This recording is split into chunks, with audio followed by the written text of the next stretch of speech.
Hola chicos, buenas tardes, espero que estén bien.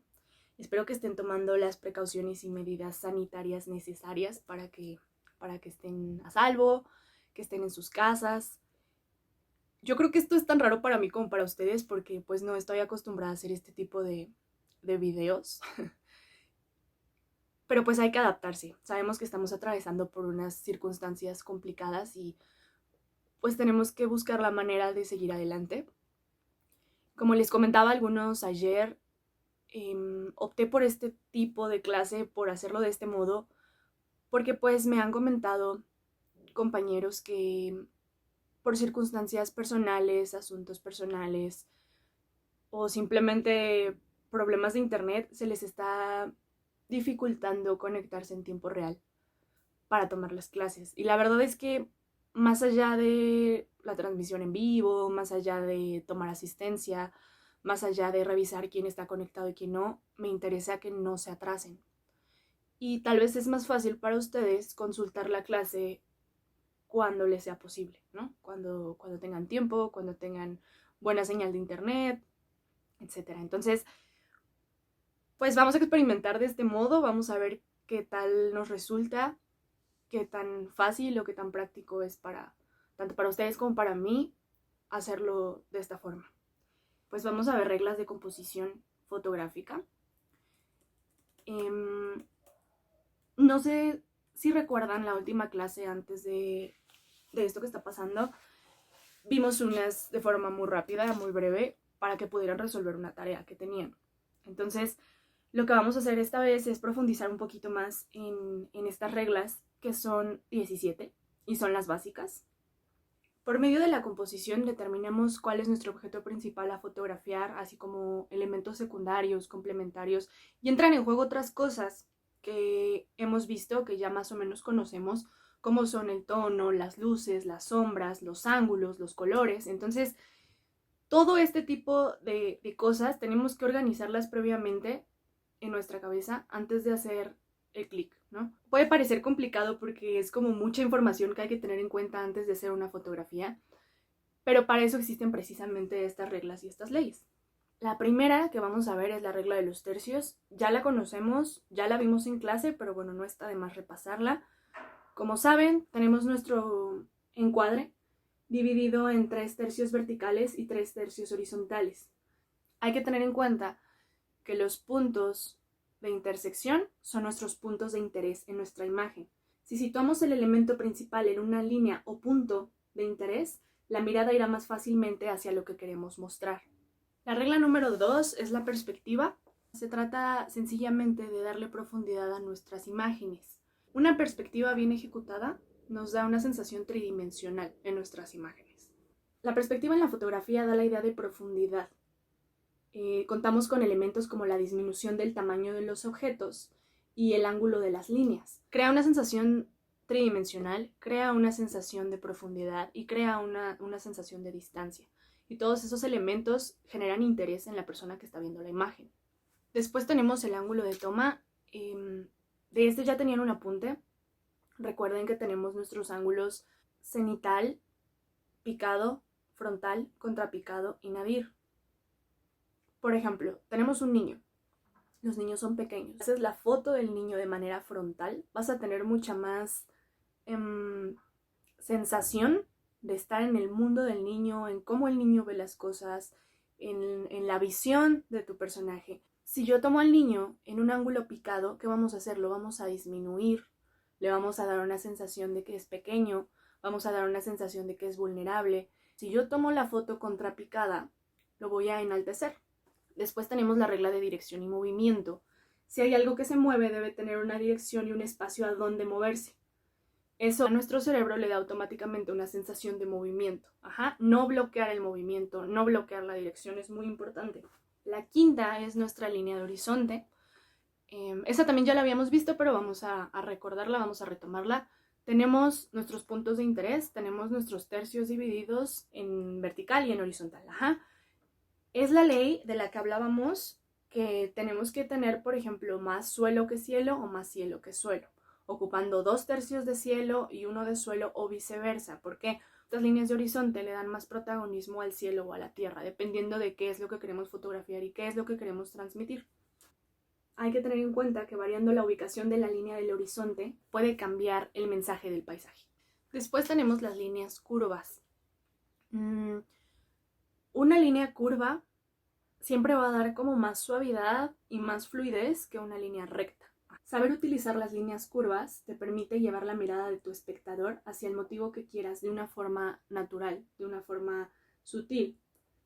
Aclaro que no es necesario que las líneas curvas siempre nos guíen hacia algún objeto, hacia alguna persona. Una línea curva puede ser la protagonista de nuestra toma. El punto es saber colocarla y saber componer nuestra foto para que nos dé esa sutileza y esa naturalidad de la que hablamos. Ahora tenemos las líneas oblicuas o la regla de convergencia. Se puede utilizar para que la mirada del observador vaya hacia el punto que queremos resaltar o destacar. Es muy fácil encontrarlas, por ejemplo, en ciudades, en edificios, en carreteras. Podemos incluso jugar con la inclinación de nuestra cámara al hacer nuestra foto. Tenemos nuestra ley de mirada.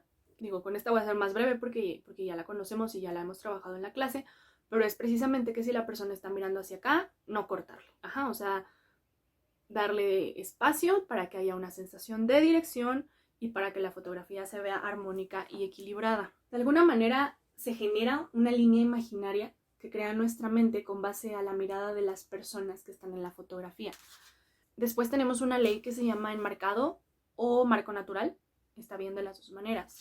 Los enmarcados nos van a permitir encuadrar la imagen resaltando el elemento principal y ayudan a mantener la mirada dentro de la foto. Nos da una sensación de cercanía y de intimidad con el objeto o persona que estamos fotografiando. También retiene más la atención. Después tenemos nuestra ley de ritmo y repetición.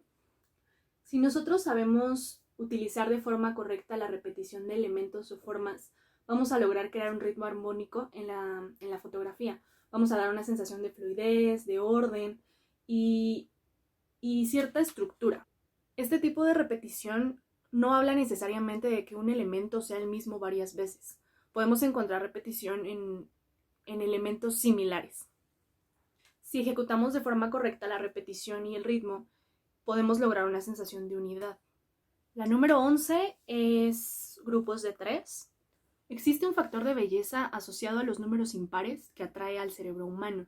El 3 es utilizado en esta regla porque siendo un número impar no es necesario que sature nuestra foto. No necesariamente tenemos que contar con 3 elementos iguales ni estar a la misma distancia el uno del otro. Puede variar su posición, tamaño, color, etc. Tienen que ser 3 elementos que tengan alguna relación entre sí. A continuación vienen 2 leyes relacionadas al color y la primera es la armonía.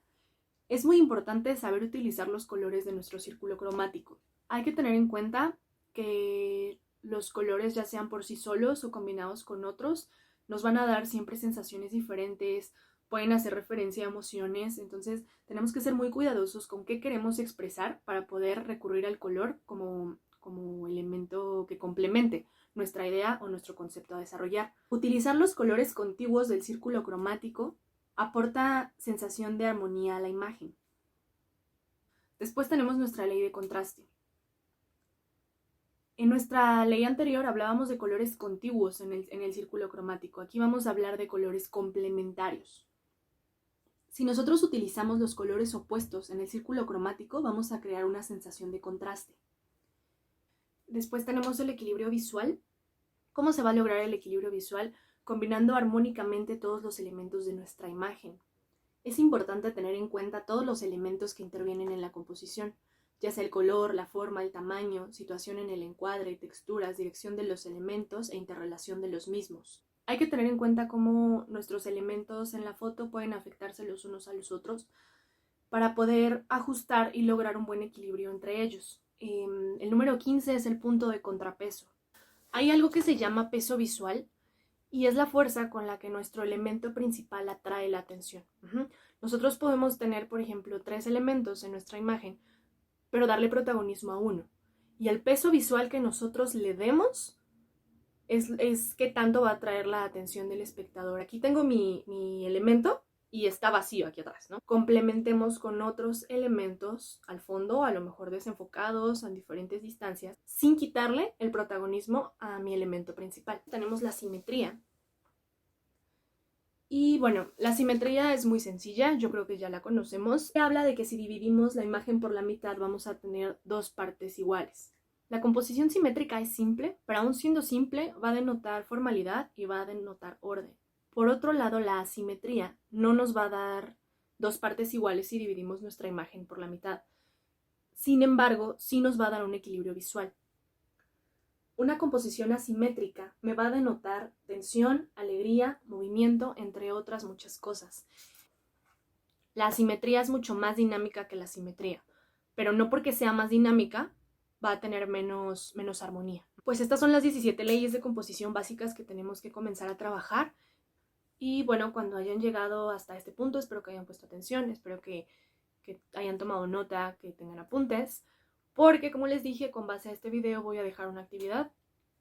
Entonces, pues si es necesario volverlo a ver, si es necesario regresarlo, si es necesario poner determinada parte adelante. No tardo mucho en subir la actividad, entonces pues estamos al pendiente, les mando un abrazo, cuídense mucho y cualquier cosa, pues aquí estoy.